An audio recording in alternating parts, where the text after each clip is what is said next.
Welcome to this new video, what we can learn from Pachelbel Preludes number 1, 2 and 3. In this video we're gonna together analyze 3 preludes by Johann Pachelbel and we see what we can learn, some aspects that are useful for you in improvisation, for improvising preludes in this style. So subscribe to this channel, activate the bell, and let's start with the video. Let's start with the first prelude. Now I'm recording this video for you about these 3 preludes by Pachelbel. Just after recording this video, I'll record 3 new videos, each one about the first, the second and the third prelude respectively. This video will be 3 videos of improvisation elements where we're gonna improvise 3 preludes based on the structure of these 3 preludes. But in this video I want to analyze with you all the elements and the aspects, compositional, rhetoric, harmonic and all the others that Pachelbel uses in this composition. That can also be improvisation. So let's start from the first one and listen to it.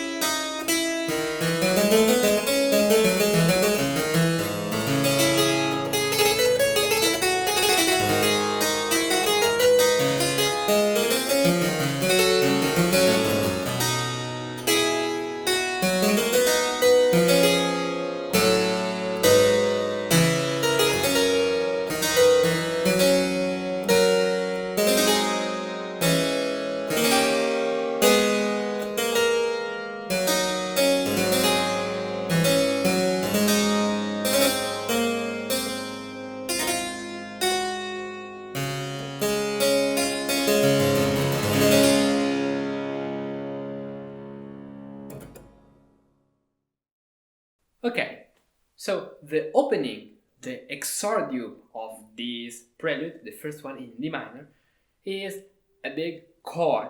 If we are on an harpsichord, like in this case, we can play a long arpeggio. The function of this opening arpeggio is like to say, listen the beauty of this sound, the organ of the harpsichord.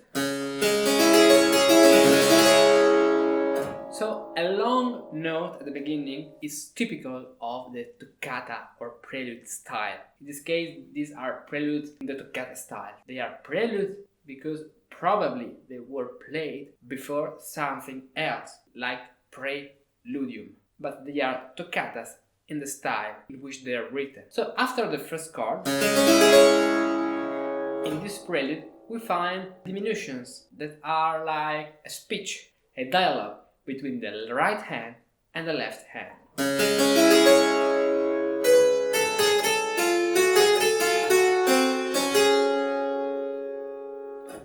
The harmonic structure is really important.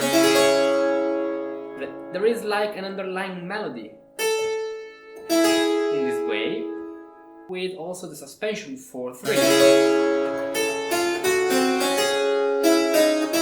It's really important that you are able to make a decomposition exercise. In this way, you will be able to recognize the harmonic structure and then adding different variations, different diminution, as we will do in the exercises of improvisation elements.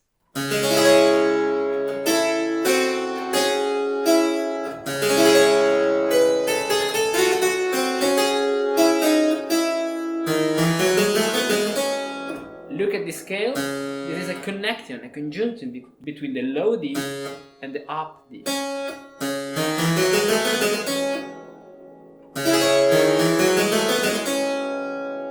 And then look at the left hand. This is like a diminution of the 4th descending lip. Then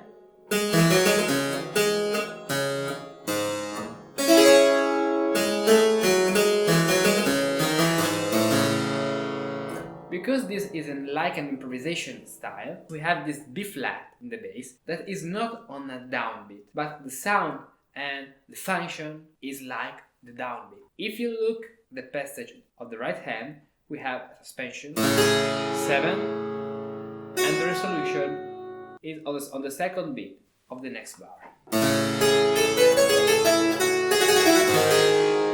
This. So, right hand,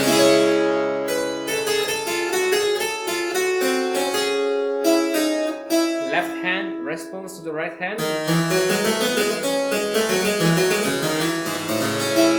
the right hand continues the speech. Now a scale goes up, staying in the harmony and in the note of the A minor harmony.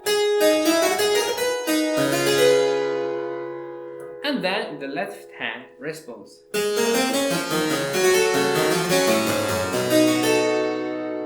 Look how dissonances and suspensions are important in this style. Here we have like a double cadence, deceptive double cadence, not real. So 7, 6, 5, diminution of the left hand,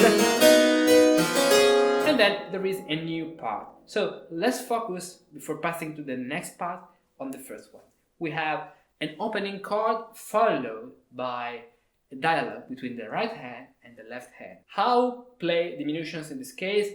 It depends on the interval we want to feel. I made other videos on improvisation elements about this topic. So if I have a third, I can play diminutions like staying in the third. Okay, but if I have a fourth, I can play diminution with 3 notes, okay, one rest, 3 notes, and the final note. Like, for example, on the A minor, like the beginning of an Allemanda, in this way. So, dialogue. Look, the harmony plays false polyphony.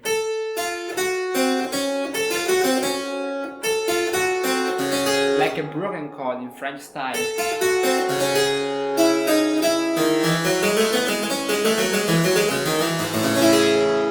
On the harpsichord, because the sound is not long as on the organ, I can play another time the dissonance when it occurs on the downbeat. Okay?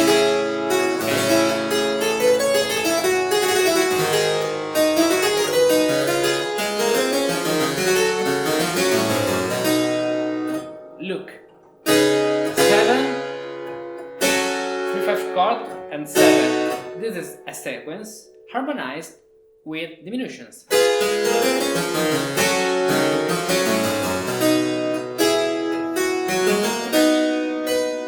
And then we have another part that we call durezze et ligature. In fact, we have suspensions and ligature, so tied notes. Let's play it.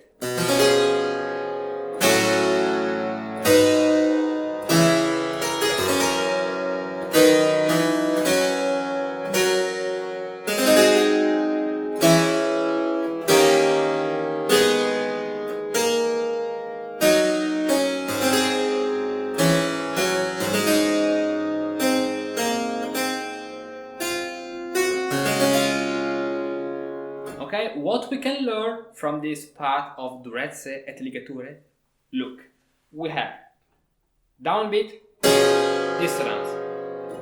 If you don't know, follow the numerations of all these chords, follow my series of Handel exercises, because I'm going on with all the chords and you have to know what 5, 3 or 6 and 3 or 2, 4, 6 mean, all the meanings of this number. I'll make a video dedicated all to the meaning of these numbers and how to interpret them. Okay, dissonance on downbeat, consonances, thirds and sixths, weak beat. Next downbeat, dissonances. Okay, now dissonances because of the suspensions 7, 7, 7, 7. Now another dissonance because of the suspensions, the pattern 7, 7, 7, 7. Okay, so we have 7, 7 and 7. downbeat, weak beat.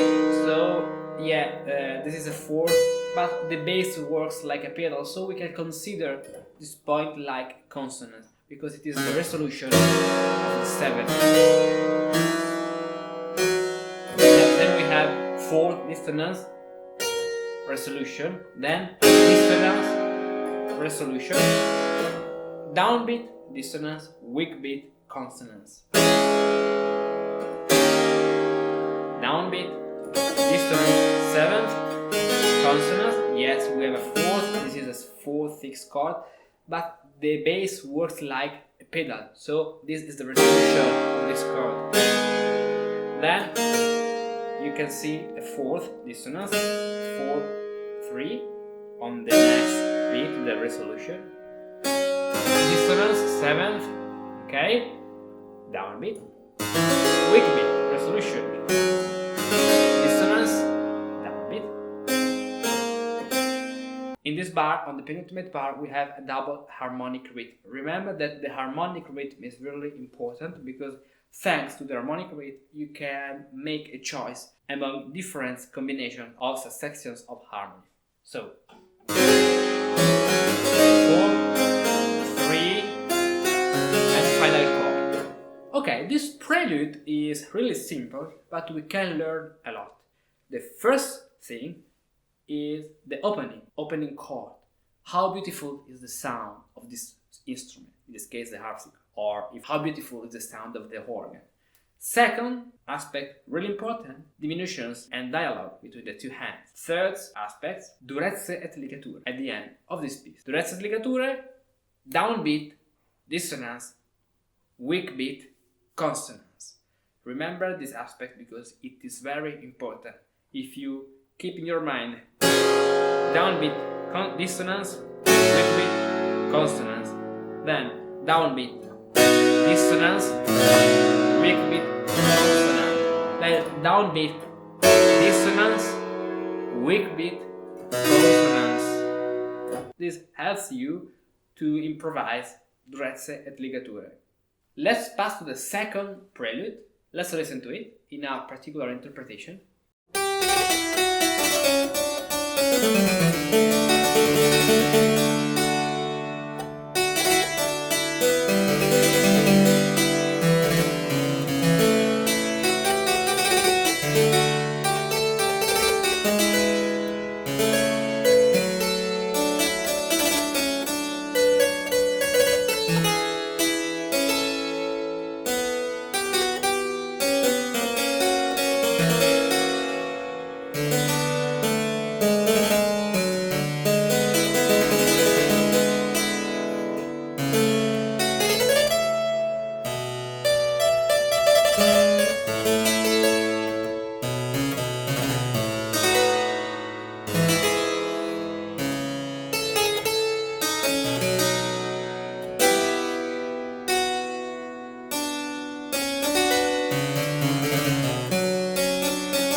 Okay, this prelude is longer and a little bit different because here we don't have a real dialogue between the right hand and the left hand.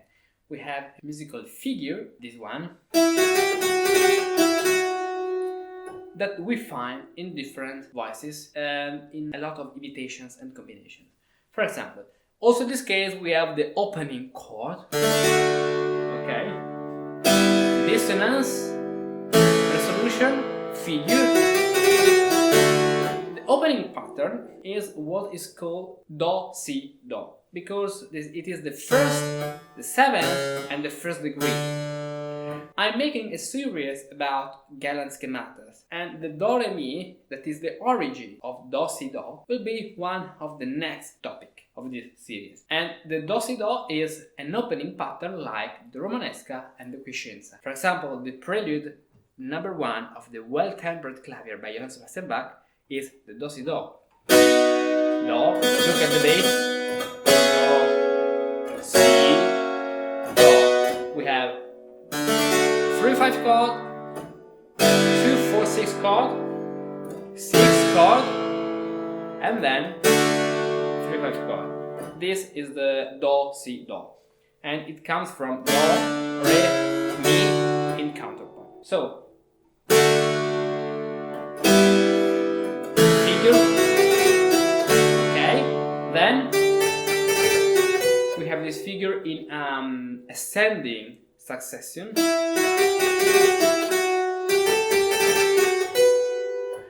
So find how all the elements, for that my series about improvisation on pattern is called improvisation elements, because if you find all the elements, if you analyze all the elements, you will be able to improvise learning from the repertoire. Okay, we have this element and its continuation, dissonance, solution. Also in this case, the pattern dissonance on a downbeat and consonance on a weak beat works. Then here the figure in the middle voice.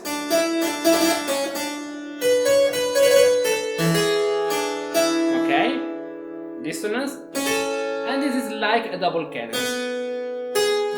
If you know cadences, there is a video I made about cadences. This is a double cadence.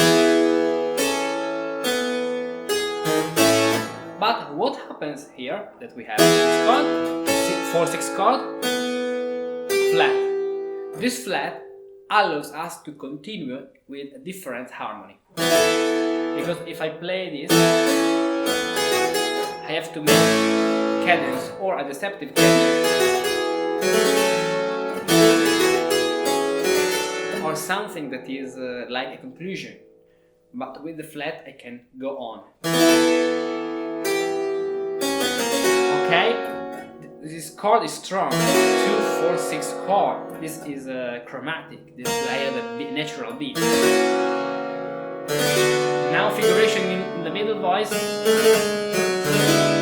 Another time, 2-4-6 chord. Listen how hard is this harmony.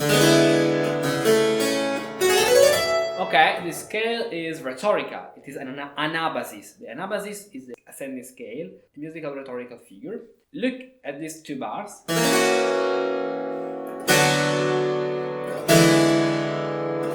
It is a sequence, but the melodies set on it are different.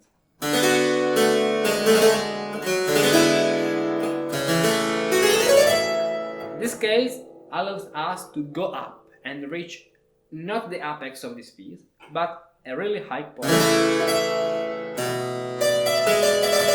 for making a cadence with the main figure of this prelude. Then the figure on the bass. Okay, look how particular is this passage. We have this should be, but the downbeat of the next bar is not played with the left hand, the melody, but with the right hand, with the 2, 4, with the natural scene and 6 chord. It's strong. This is something that the ear is not waiting for.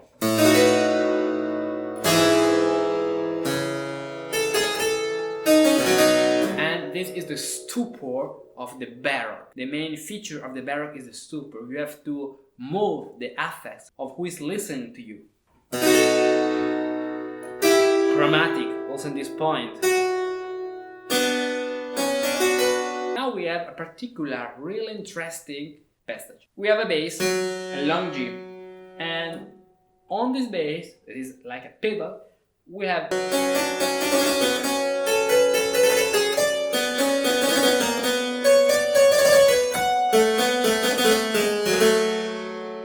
then we have like a rest, a suspension here, a suspension not like suspension 7-6, 7-6, but The time here is suspended. Catabasis, the opposite of the anabasis, the descending scale.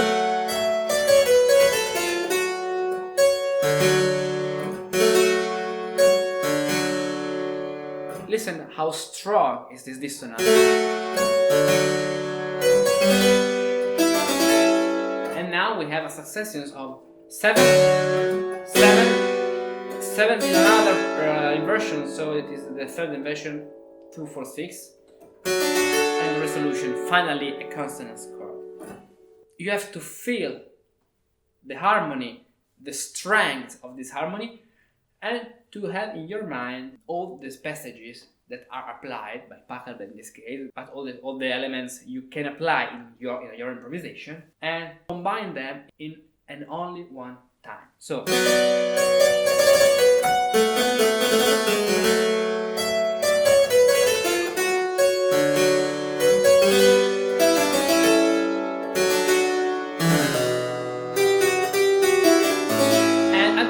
final double cadence.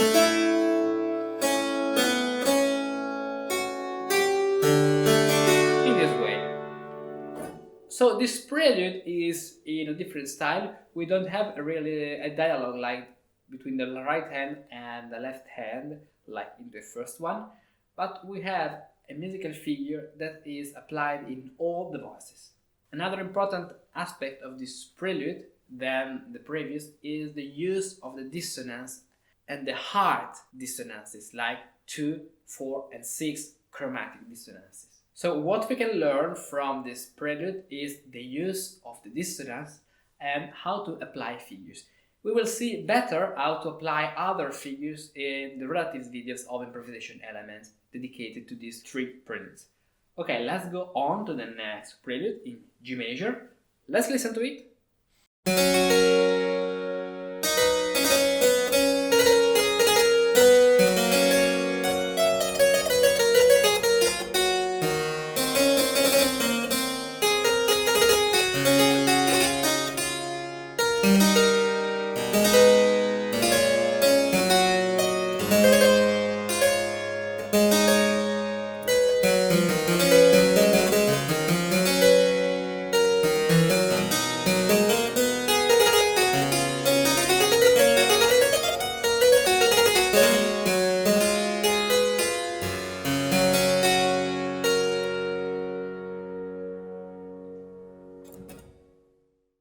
Okay, this prelude is composed of 3 parts. The first one is a double cadence. Strange, but this prelude starts with what is a double cadence. 3, 5, 4, 6, 4, 3.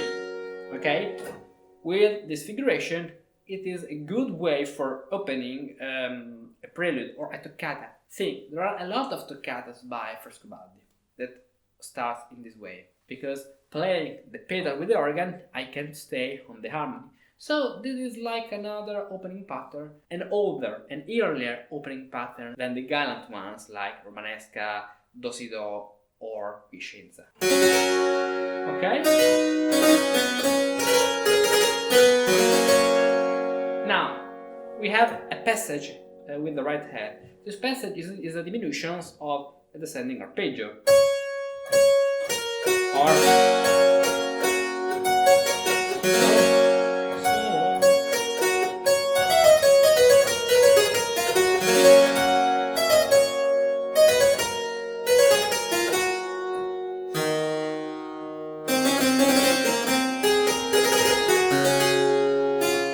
first part. This is the first part of this prelude. What we can learn, this prelude starts with a passage that takes us from the first degree to the fifth degree.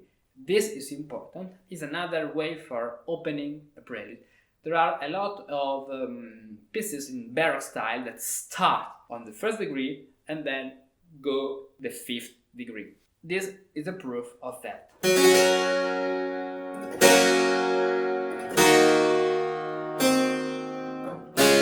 This is the harmonic structure, and we have also a figure, but it's not a figure that we can find other times in this prelude. This one.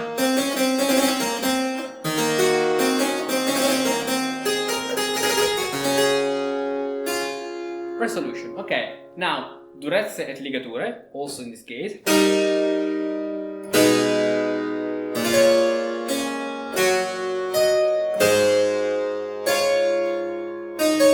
On the harpsichord you can play another time the dissonance because the sound is not long as in the organ. Then diminution of the bass.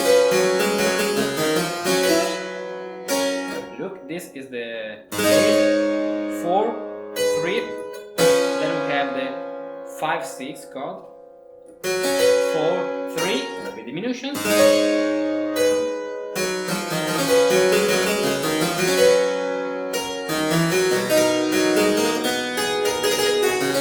And from this point we start the third part. What we can learn from this part is the use of durezze et ligature after an opening pattern, for example. In this case, durezze et ligature are written following the same rules of the first prelude. Downbeat, dissonance, weak beat, consonant. Dissonance, consonant, dissonance, 7, consonant, dissonance, consonance, we have like a pedal, dissonance, consonance, then dissonance, dissonance, really particular, consonance and dissonance, okay? Diminutions make a graceful accompaniment of these harmonies.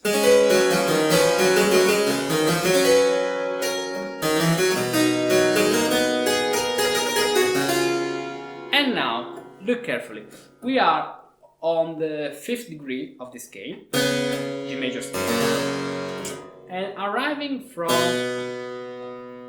an octave or a 6th or the 4th of the 5th or the 6th degree, we can have the prepared 7th of the 5th degree. So, or C or EC, we are here with the 7th. What does it mean? We are on a cadence, the final cadence, that is a double cadence with the 7th. 4, 6, 4, 3, and the final cadence. This is a really important pattern you should learn because you can apply it to all the ends of every piece or preludes you want to improvise in this style. We have the dissonance here, we have a dissonance, then look at the scale. The last note, D, belongs to the chord, 4/6 chord. Okay? So we can make like this passage, it is a resolution of the 7th. This is in chords, the structure, and this is with a long diminution. Then we have a scale that goes up, and then another passage. Look how the diminutions are filled in the intervals. Then we have the 4th, 3, and the resolution. So this prelude is composed of 3 parts: opening with double cadence, path to the 5th degree, durezze et ligature with diminutions in the second part of the second part, and diminutions on a double cadence as the third and last part. Nice! This was the 3 preludes by Johann Pachelbel. Let me know what do you think about these kind of videos, what we can learn from, because I think that they are really useful for you and for me for analyzing all the elements we find in a piece and then apply them to improvisations and compositions we can play. The ability of observation and finding all the elements in a piece is one of the most important abilities if you want to learn improvisation. For that, my series on pattern is called Improvisation Elements, because if you know the elements, you can combine them and making music in this way. So let me know what you think about that in the comments. I wish you a nice day and see you in the next one. Bye. If you have been watching this video up to the end, I bet you too are fascinated by the world of partimenti, improvisation and historical composition. For us musicians of the 21st century, it's important and fundamental to know these techniques. And the way in which the great master of the past used them artfully to compose the extraordinary music we play today. If you master these patterns, you can better understand and interpret what you play. You can compose new music based on these patterns, and you can improvise new music from scratch because you know the grammar of this musical language. For that, I created improvisation elements, a set of several improvisation exercise videos, for each of which you can download a PDF to practice whenever you want. Improvisation Elements is an ambitious project and is reserved for those who support my work on Patreon. Every week I upload new Improvisation Elements videos on different topics, sequences, scales, cadences and more. All these videos are organized at the following page. So now subscribe a membership on Patreon, choose the exercise you want to practice and become an improviser.